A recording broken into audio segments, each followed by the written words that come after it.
I'm Rourke Thorne, former Coast Guard diver now fighting to survive the Arctic apocalypse. 30 days ago, temperatures plummeted to minus 50 degrees Fahrenheit across the Gulf Coast. I watched the ocean freeze solid.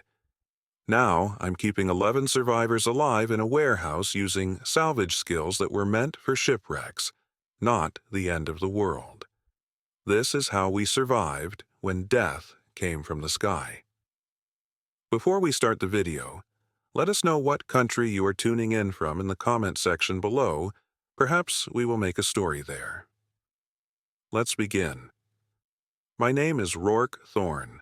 Some people used to call me Harbinger back when I worked as a salvage specialist in the Gulf of Mexico. I had a decent operation going, a 46-foot salvage vessel called the Dredger that I purchased with my Coast Guard settlement money. I modified her myself with solar panels, rainwater collection, and plenty of concealed storage.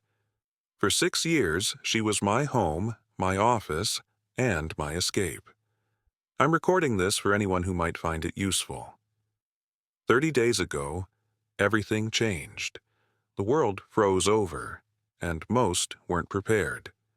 I wasn't fully prepared either, but my experience as a Coast Guard rescue diver and years of salvage work gave me an edge many didn't have. Before all this, I spent my days recovering materials from shipwrecks and abandoned oil platforms along the Gulf Coast. It wasn't glamorous work, but it paid well enough and kept me independent. More importantly, it taught me how to think on my feet, how to repurpose materials, and how to survive in hostile environments. Little did I know those skills would become so vital so quickly. In the weeks before the freeze, I noticed something wasn't right with the Gulf. The water temperatures were fluctuating wildly. Marine life was behaving strangely. Schools of fish moving in patterns I'd never seen before. Dolphins migrating out of season. Even the seabirds seemed agitated. The sea always gives warnings if you know how to read them. I just didn't know what this particular warning meant until it was too late. I remember the exact moment everything changed. I was about 30 miles offshore, salvaging components from an abandoned oil platform. The radio had been chattering all morning about unusual weather patterns, but out there under the warm Gulf sun, it was hard to take seriously. Then my satellite phone rang. It was my contact at the harbor master's office in Mobile.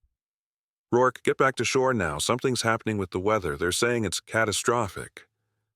I looked up at the sky, still blue directly above me, but there on the northern horizon was something I'd never seen before. A wall of yellowish-gray clouds moving faster than any storm I'd ever witnessed. The air temperature dropped 10 degrees in what felt like minutes.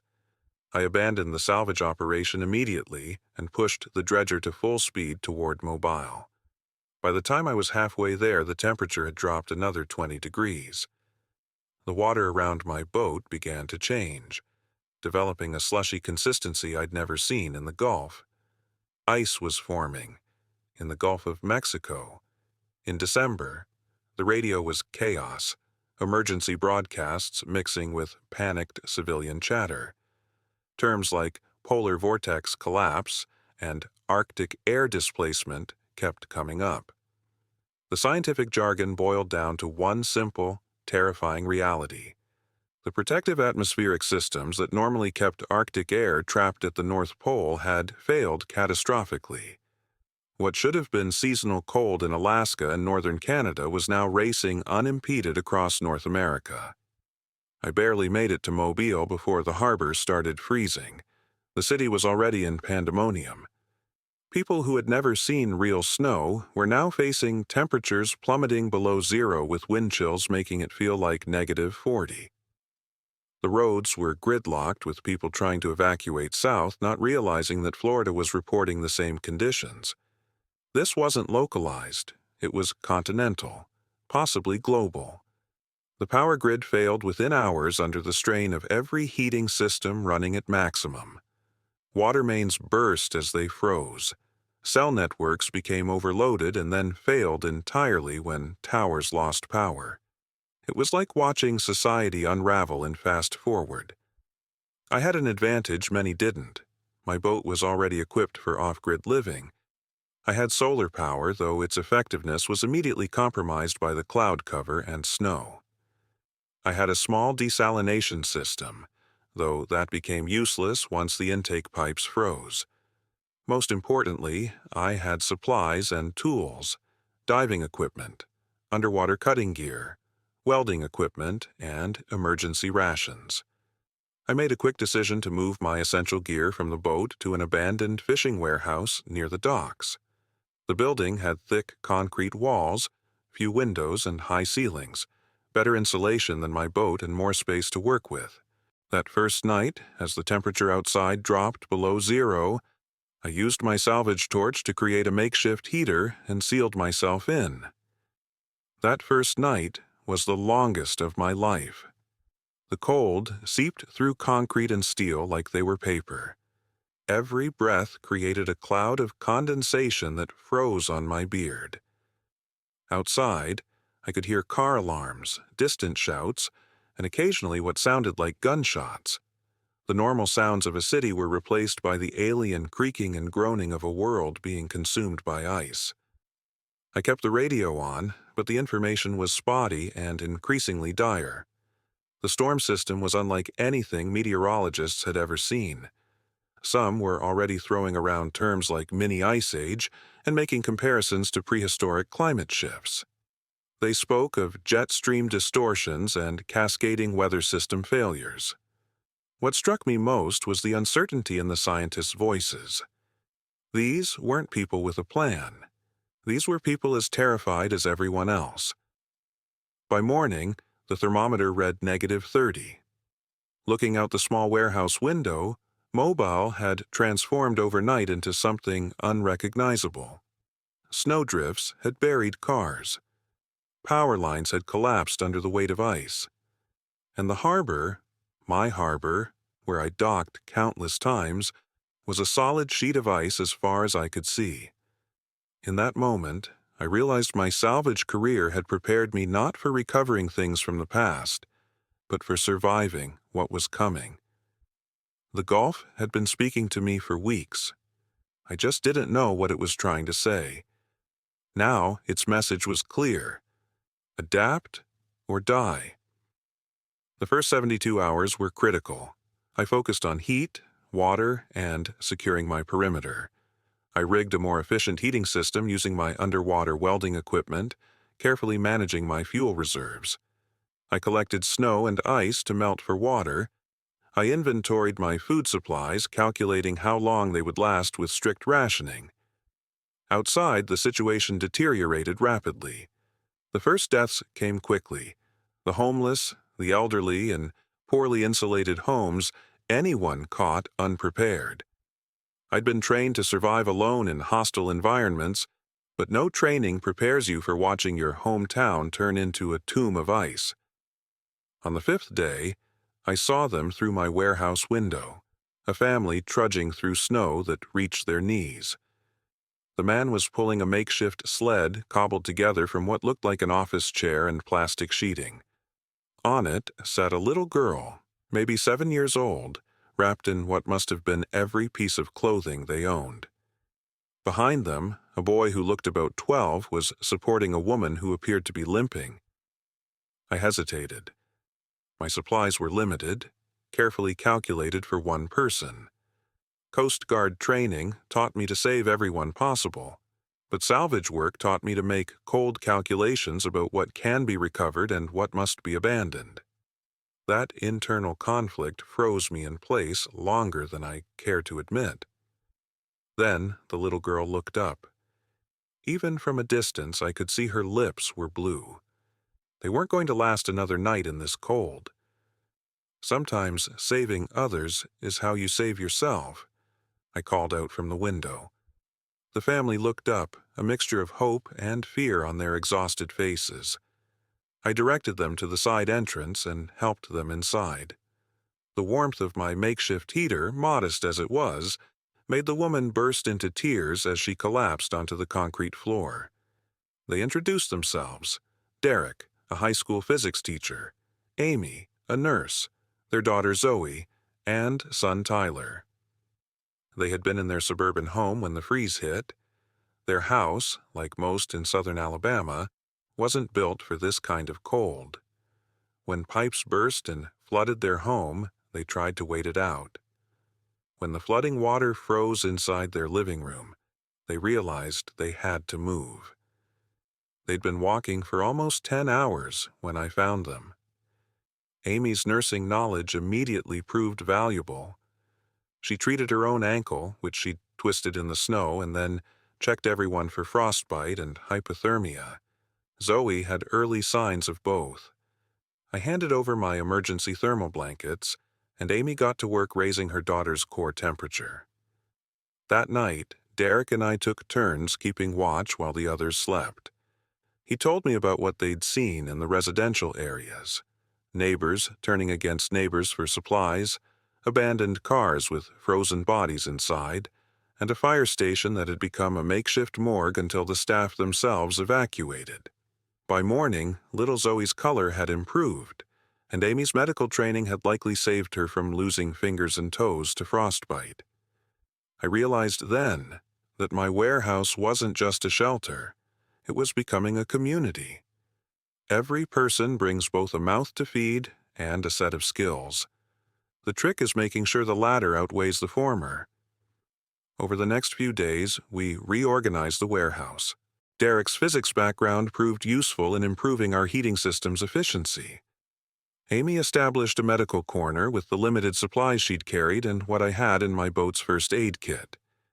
The kids were assigned simple tasks: collecting snow to melt for water, keeping inventory, and maintaining our living space. I taught everyone basic survival techniques: how to layer clothing properly, how to recognize frostbite, how to move efficiently in deep snow to conserve energy. Derek was especially interested in my salvage equipment, and I started training him as a backup for underwater operations, though I prayed we wouldn't need those skills. The radio still worked occasionally, powered by my boat's batteries. The news was never good. This wasn't just hitting the Gulf Coast. Reports came in of similar conditions across the entire country, across multiple continents.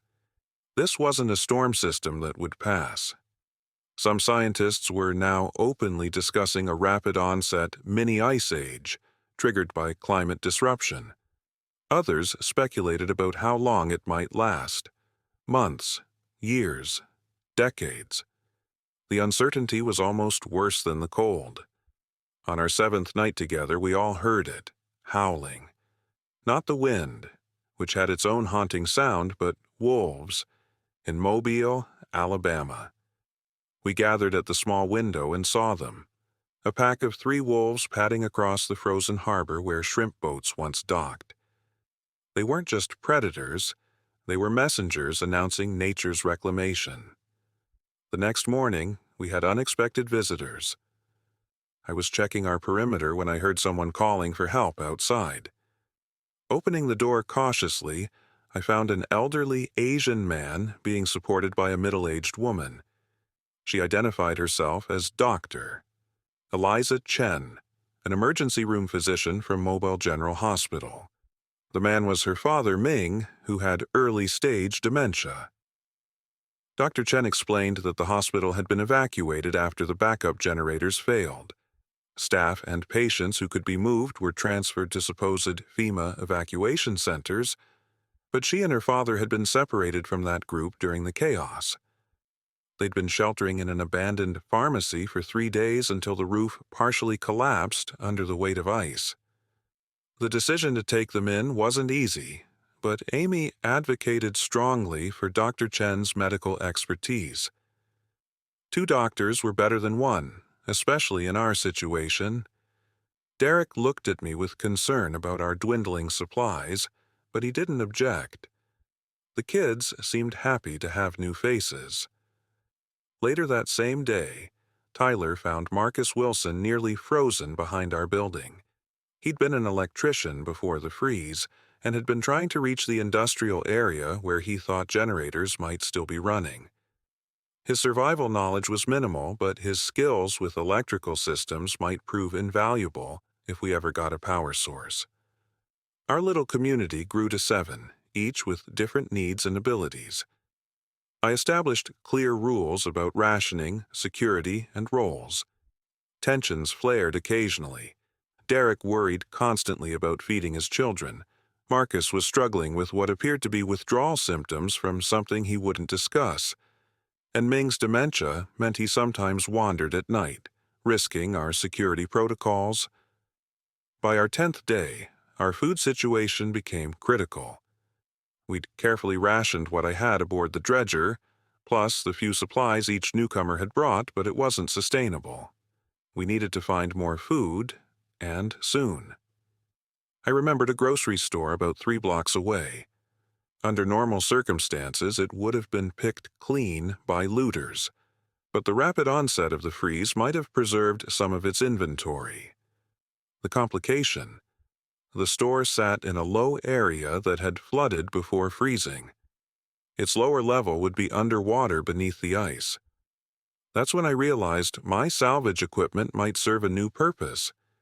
If the store was flooded and frozen, most wouldn't be able to access it. But I had diving gear, underwater tools, and the knowledge to use them safely. I shared my idea with the group that night. Derek immediately volunteered to assist, having absorbed my basic diving lessons quickly. The risk was enormous. Diving in these conditions could be fatal with one mistake. But the potential reward was survival for everyone. What we found beneath the ice wasn't just food. It was a completely different world, one that might hold the key to our future. The preparation for our supermarket expedition took an entire day. I modified my diving gear for the extreme conditions, explaining each step to Derek, who absorbed the information with the focused attention of a man whose family's survival depended on it. We calculated our air supply conservatively, mapped our route, and prepared improvised underwater sleds to transport whatever we might find.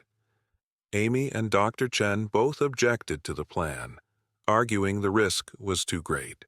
Marcus actually supported us, pointing out that without food, medical concerns would soon be irrelevant. The kids were kept out of these discussions, though Tyler, at 12, understood more than he let on. We set out before dawn on day 11. The outside temperature had stabilized around -20, almost mild compared to the worst days. The streets were unrecognizable under feet of snow and ice. We moved carefully, following the route we'd memorized rather than visible landmarks which had disappeared under the white blanket. Reaching the grocery store confirmed my suspicions.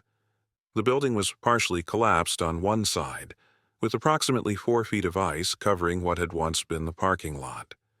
The main entrance was completely blocked by a frozen cascade of what had once been the sprinkler system. We found our entry point at the loading dock where a service door was partially ajar. Using my salvage tools, we widened the opening enough to squeeze through with our equipment. Inside, it was like entering another world. Our headlamps revealed a surreal landscape of retail shelving rising from solid ice.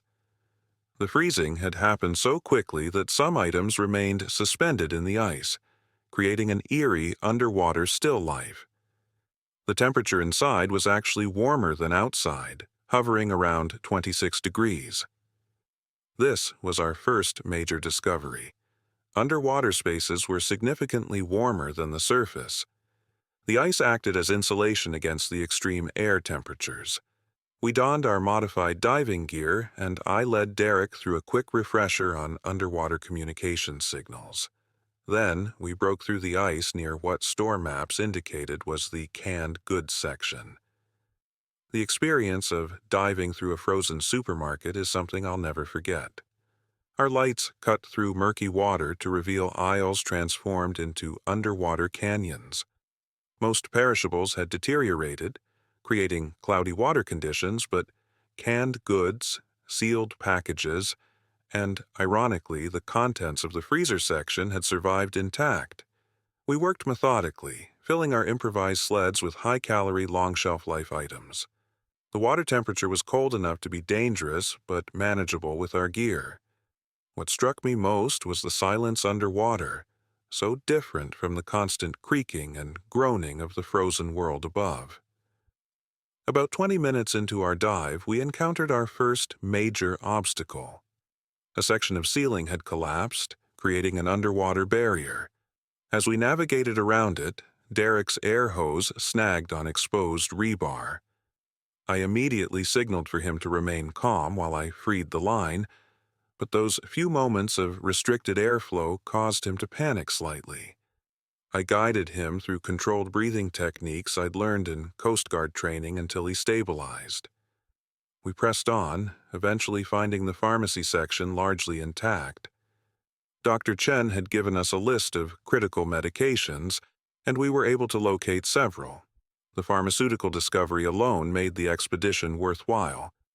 Our air supply dictated our timeline, and after 45 minutes we began our return journey. The extra weight of our salvage made the trip back more strenuous, but we emerged through our entry point with our bounty intact.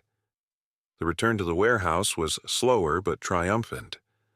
When we arrived with 2 sleds full of supplies, the reaction was a mixture of relief and disbelief. Little Zoe ran to her father while Amy checked him for hypothermia. Marcus and Dr. Chen immediately began inventorying our findings.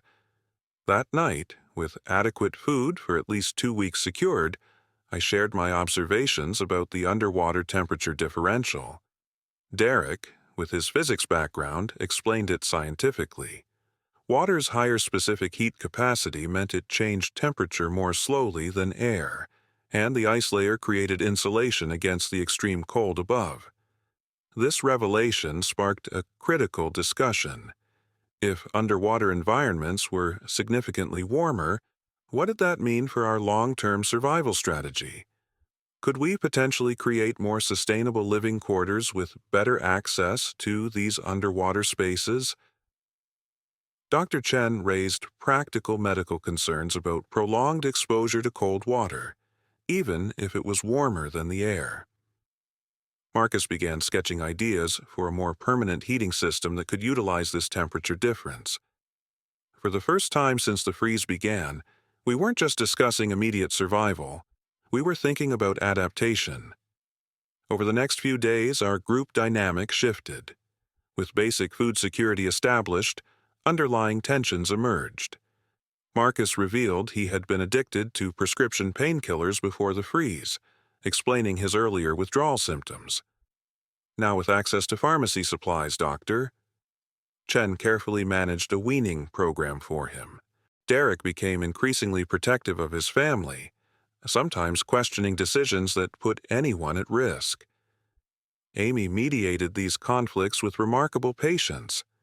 Ming's dementia caused occasional disruptions, but his daughter managed his condition as best she could with limited resources. On day 15, we made contact with another survivor group. It happened during a routine perimeter check. I spotted movement across the frozen harbor, 3 figures moving with purpose, not the desperation we usually associated with straggling survivors. They were well equipped, with proper winter gear and what appeared to be weapons. I observed them from concealment as they systematically checked buildings along the waterfront. Their organization suggested military training or at least some kind of security background. I retreated to inform the others before they spotted our location. This new development forced a serious security discussion. Were these potential allies or threats? Should we make contact or remain hidden? Derek advocated for caution, citing his family's safety. Marcus surprisingly argued for making contact, suggesting strength in greater numbers. After careful consideration, we decided to observe them for another day before making any decisions. I set up a rotation of watches with Marcus, Derek, and myself taking shifts to monitor their movements.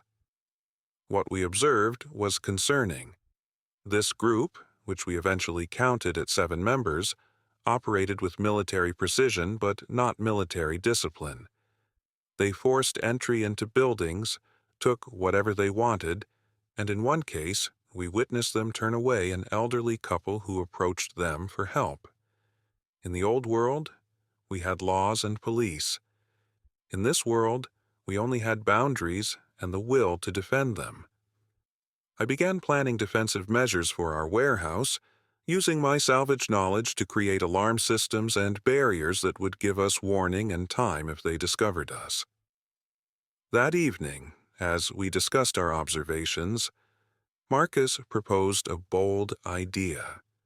Rather than wait for a potential confrontation, he suggested I make contact from a position of strength, offering to trade knowledge about underwater salvage techniques for mutual security guarantees.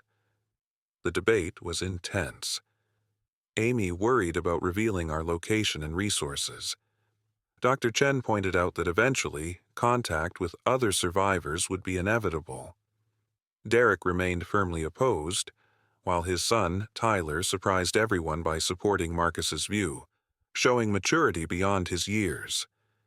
In the end, the decision fell to me as the one who would take the risk. I decided against immediate contact, but began preparing for the possibility.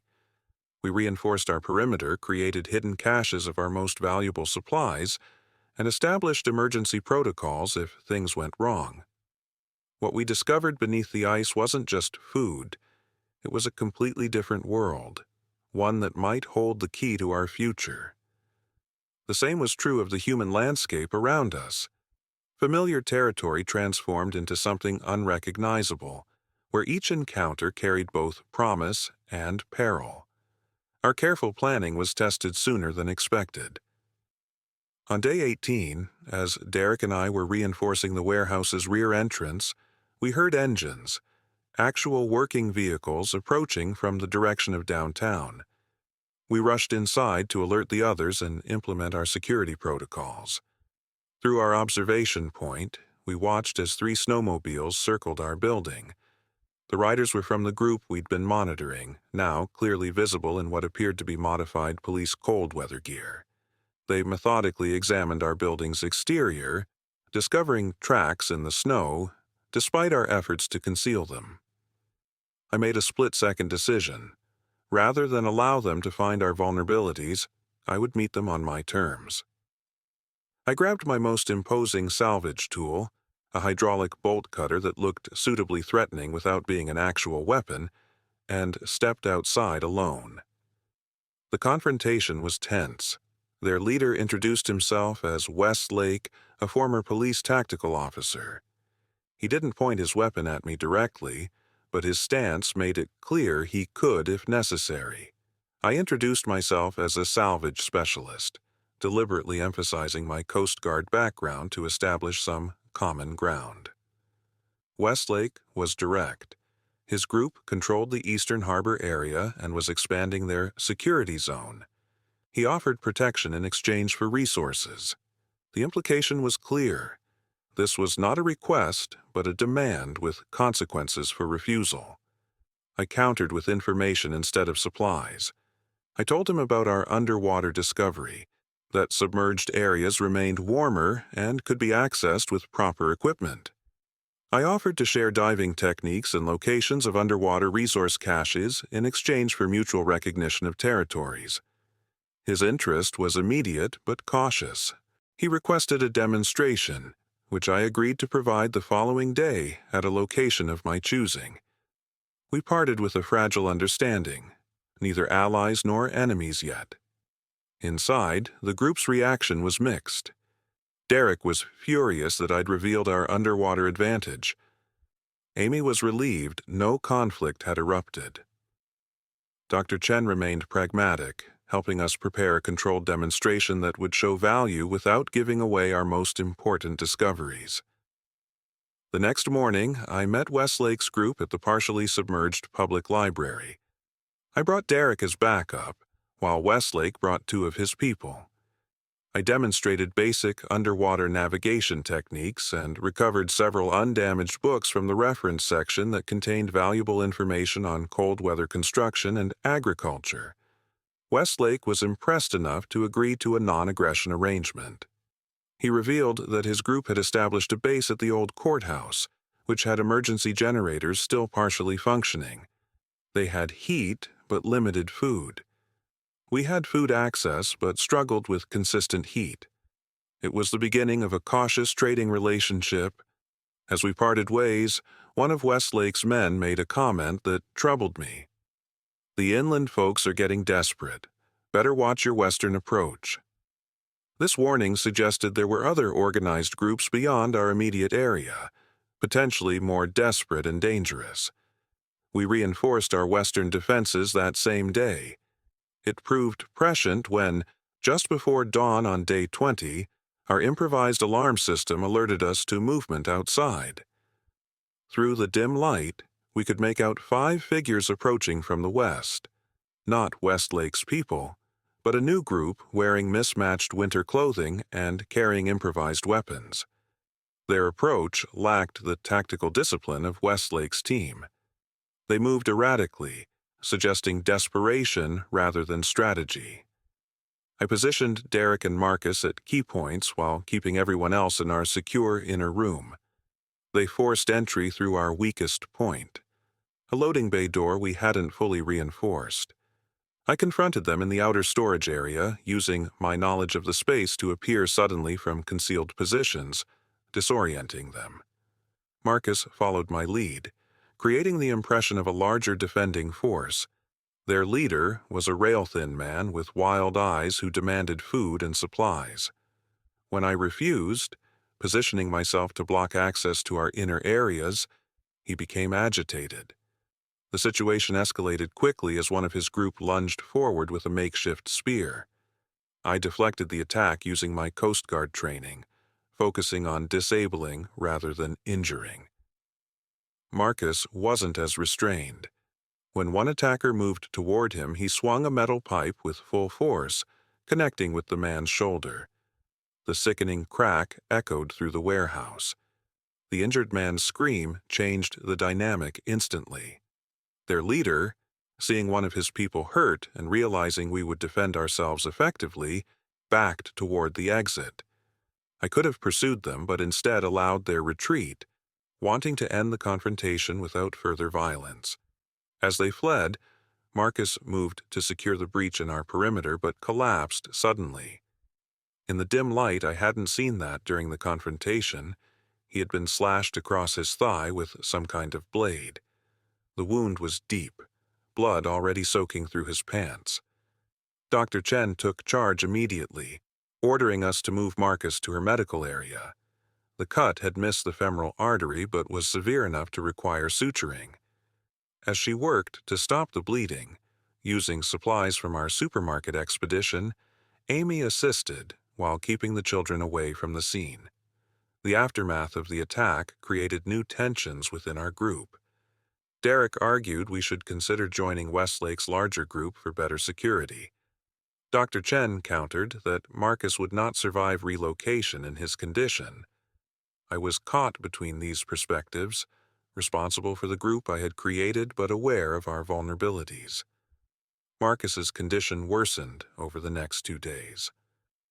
The wound developed an infection despite Dr. Chen's best efforts with the limited antibiotics we had salvaged. His fever spiked, and he drifted in and out of consciousness. We needed better medical supplies, and quickly. I proposed another underwater expedition, this time targeting the community hospital's pharmacy, which was partially flooded. Derek was still our best option as my diving partner, but he was understandably reluctant to leave his family after the recent attack. After much deliberation, Amy volunteered to take watch positions with Marcus's weapon while we were gone, with Tyler as her backup. The hospital dive was more challenging than the supermarket. The building's complex layout created confusing underwater currents as different sections had collapsed. Navigation was treacherous, and the water was clouded with debris and medical waste. We located the pharmacy on the second attempt, finding it partially intact above the waterline. The medication selection was better than we had hoped, including broad-spectrum antibiotics and surgical supplies. As we were securing these items, Derek discovered something unexpected. A hospital radio still connected to its battery backup weakly receiving transmission bursts. We couldn't make out the messages underwater, but the device itself was valuable. We carefully waterproofed it and added it to our salvage. The return journey was complicated by our larger haul, and at one point I had to cut Derek free from submerged cables that had wrapped around his tank. When we returned to the warehouse, Dr. Chen immediately administered antibiotics to Marcus. The hospital radio, once dried and powered by one of our salvaged batteries, occasionally picked up fragmented transmissions. Most were automated emergency broadcasts, but one caught our attention. A voice, barely audible, mentioning a Coast Guard station and thermal activity. That transmission seemed like a distant concern as we focused on Marcus's recovery, but it planted a seed in my mind that would later grow into our best hope for long-term survival. We survived the attack, but the real danger wasn't them. It was becoming like them. Each decision to defend ourselves, to secure our resources at others' expense, pulled us further from the civilization we hoped to eventually rebuild. The environmental conditions continued to deteriorate. Strange weather phenomena became common. Ice fog so thick you couldn't see your hand in front of your face, thunder snow that shook our warehouse like an earthquake, and wind patterns that created snowdrifts 2 stories high overnight. The radio occasionally picked up scientific discussions when batteries and conditions allowed. The meteorologists had stopped using words like unprecedented and started using words like ice age. That's when we knew we weren't waiting out a storm. The world had changed permanently, and we needed to change with it. Marcus's condition stabilized with the new antibiotics, but his recovery was slow. While tending to him, Dr. Chen mentioned wishing she had access to proper imaging equipment to check for bone fragments in the wound. This seemingly casual comment sparked an idea that would change everything. I remembered the Coast Guard station 10 miles up the coast. It had state-of-the-art medical facilities for treating injured personnel, including portable diagnostic equipment. More importantly, it might still contain detailed oceanographic surveys and equipment we could use to investigate the fragmented radio transmission about thermal activity. Planning this expedition was more complex than our previous dives. The distance alone made it dangerous.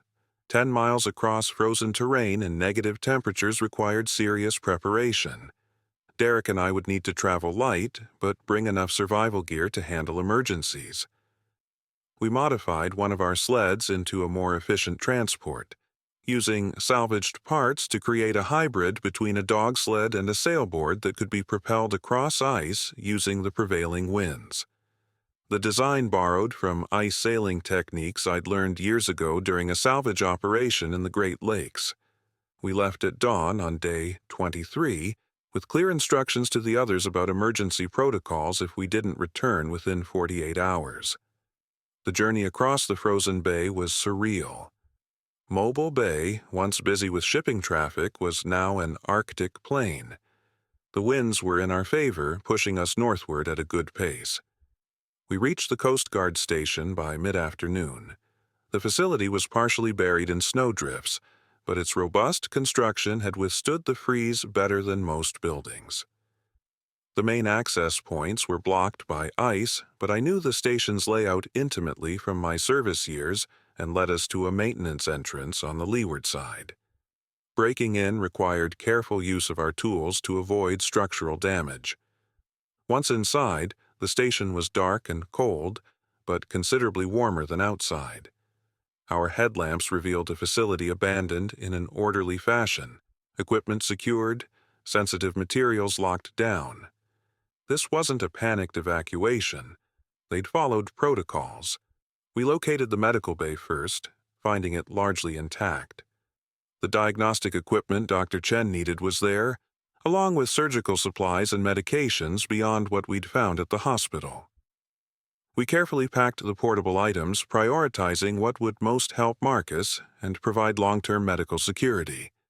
The real treasure was in the operations center. Most electronic systems were dead, but the station had been designed with redundancies for critical information. In the chart room, we found recent oceanographic surveys in hard copy, detailed maps of underwater features along the Gulf Coast. One survey, in particular, caught my attention, a thermal mapping conducted just 2 months before the freeze. It showed a series of underwater warm spots along the continental shelf, likely minor thermal vents related to deep geological activity. Under normal conditions, these would be scientific curiosities. In our frozen world, they might be salvation. The most significant thermal feature was located about 30 miles offshore, close enough to potentially reach with a properly equipped vessel. If these vents were still active, the water surrounding them would be substantially warmer than the frozen surface. With the right infrastructure, they could provide sustainable heat sources. As we were securing these maps, Derek discovered the station's emergency equipment cache untouched. It contained cold weather survival gear designed for Arctic rescue operations, insulated dry suits, specialized tools, even portable shelters. We took as much as we could carry without compromising our mobility. Our return journey was complicated by a sudden weather shift. The wind that had aided our journey north now became a hazard, with gusts strong enough to flip our transport. We were forced to shelter overnight in an abandoned fishing shack, rationing our supplies carefully. By the time we returned to the warehouse, everyone was on edge from our extended absence. The reunion was emotional, particularly when we revealed the medical supplies for Marcus and the potential of the thermal vents. For the first time, hope wasn't just about surviving another day, but about creating a sustainable future. Dr. Chen immediately put the diagnostic equipment to use, confirming her suspicion that bone fragments in Marcus's wound were preventing proper healing. With our new surgical supplies, she was able to perform a more thorough procedure, removing the fragments and properly cleaning the infection site. While Marcus recovered, Derek and I focused on the thermal vent data. Using his physics background, Derek calculated that if the vents were still active, they would create pockets of liquid water even in these extreme conditions. Around these pockets, there would be graduated temperature zones potentially warm enough to support modified habitats. The concept evolved quickly, using salvaged materials to construct semi-submersible living platforms anchored near the thermal vents. The platforms would benefit from the warmer water below while providing shelter from the conditions above. With proper insulation and heat exchange systems, they could be sustainable in a way land-based structures couldn't match in this new climate. Designing these platforms became our focus over the next few days. I contributed my knowledge of maritime construction and flotation systems. Derek applied his understanding of thermodynamics and insulation. Marcus, still recovering but mentally sharp, offered insights on electrical systems that could function in such environments. Even the children became involved.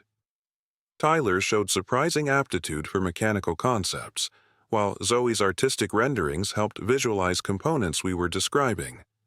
Ming, despite his dementia, had moments of clarity where his long-ago engineering experience provided valuable perspectives on structural integrity. On day 27, we received an unexpected visitor. Westlake arrived alone, seeking medical assistance for one of his people who had developed severe pneumonia. Dr. Chen agreed to help, requesting Westlake bring the patient to our location rather than revealing our medical capabilities at his base. This humanitarian exchange opened a new chapter in our relationship with Westlake's group. As his team member recovered under Dr. Chen's care, we cautiously shared some of our thermal vent findings. Westlake revealed that his group included a former naval engineer who might help with platform construction if an agreement could be reached. While negotiations with Westlake continued, I led a small expedition to examine the dredger, my salvage vessel frozen in the harbor. Despite the extreme conditions, her hull was intact, and many systems were preserved by the ice. With careful thawing and modifications, she might be made seaworthy again, potentially our transport to the thermal vent sites. By day 30, Our plans had evolved from immediate survival to long-term adaptation. We established a workshop in the warehouse where we began constructing prototype components for the thermal platforms. We formalized our arrangement with Westlake's group, pooling knowledge and resources while maintaining separate operations. Marcus regained enough strength to supervise our electrical work, teaching Tyler basic circuits and power management. Amy and Dr. Chen developed a sustainable medical practice, training everyone in basic emergency care.